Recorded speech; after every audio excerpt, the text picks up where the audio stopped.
Welcome back to Crafty Nanny, the channel bringing you original stories of simple crafts designed to engage you and your little one.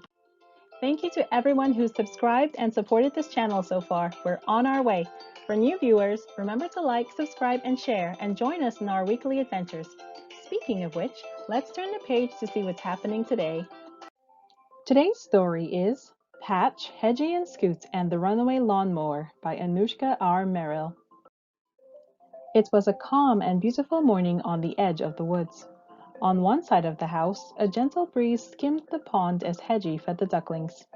"Good morning, ducks. What a lovely day," she said to them. On the other side of the house, Patch got ready to mow the meadow. It had rained quite a bit in the past week and the grass was getting too tall. Patch didn't mind his chore, especially because he could make patterns in the grass as he mowed along. Scoot was going out for a walk when he saw Patch. "Hey, Patch, how come I never get to drive the mower?" he asked. "Because it's my job," said Patch, "and besides, you're too little anyway." Scoot was tired of people saying he was too little to do everyday things. "Hop off and I'll show you I can do it," he challenged Patch. Scoot put on his helmet and got onto the lawnmower. "Okay, go ahead," said Patch.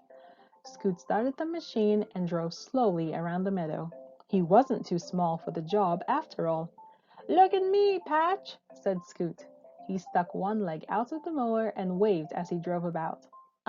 Scoot, that's not safe," warned Patch. Loosen up," said Scoot, and he stepped on the gas. The lawnmower leapt forward at top speed. "Whoa!" Scoot yelled. He zinged back and forth the meadow, cutting the grass in record time. Then he ran into some of Mom's flower beds. He sped past the house and around to the duck pond, scaring Hedgy and the ducklings. "Huh? Quack! Ah!" said Hedgy and the ducks as Scoot and the mower roared past them. Scoot was scared. He didn't know how to stop the lawnmower, which was headed right for Cranberry Creek. He covered his eyes.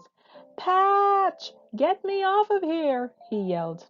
Thankfully, some beavers had recently built a dam across the creek, holding back most of the water.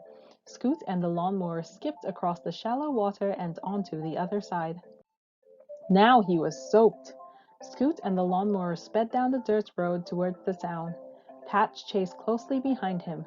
"Step on the brakes, Scoot!" screamed Patch, but Scoot didn't know where the brakes were. He stepped on the pedal, but it was the gas. The lawnmower only went faster. "Step on the other one!" yelled Patch. Scoot stretched out his leg trying to reach the brake, but he was too little. He rushed past fields, barns, and houses and barreled towards Mr. Tom's farm supply, scaring the red hen as he zipped by. The mower came to a stop by crashing into some bales of hay out in the yard. "Scoot, are you okay?" asked Hedgy, as she, Patch, and Mr. Tom's red hen rushed over to check on him. "Oh, my head is spinning," Scoot replied. "Balk," said the red hen. Patch and Hedgy helped Scoot to his feet, and they slowly and quietly walked home. Scoot had a severe headache and quite the bellyache from all the jostling around. Mom gave Scoot a nice warm bath with extra bubbles when she heard what had happened. "You will have plenty of time to be big, Scoot. For now, I'm happy you're my little turtle," she said. "I know," he replied, "but my head hurts." He draped a washcloth over his head to try to soothe the headache. Patch and Hedgy peeked in to make sure he was okay. "We brought you an Owie Buddy," said Patch. "Thanks," said Scoot. Owie Buddies were cool compresses they applied to bruises and scrapes to help them feel better. Mom had made them with Patch, Hedgy, and Scoot one afternoon from leftover fabric. The Owie Buddies were kept in the freezer and were also easy to clean. Mom just tossed them in the wash anytime they got dirty. Scoot got out of the tub and straight into his bed. Mom put an Owie Buddy scented with lavender oil on his head and tucked him in. It felt nice and cool, and the scent of lavender soothed him to sleep. Scoot had had enough excitement for one day. He slept all afternoon and all night. The next morning, Scoot was wide awake and in excellent spirits. He came down the hallway dancing to music on Dad's old radio. Today, he didn't mind being small.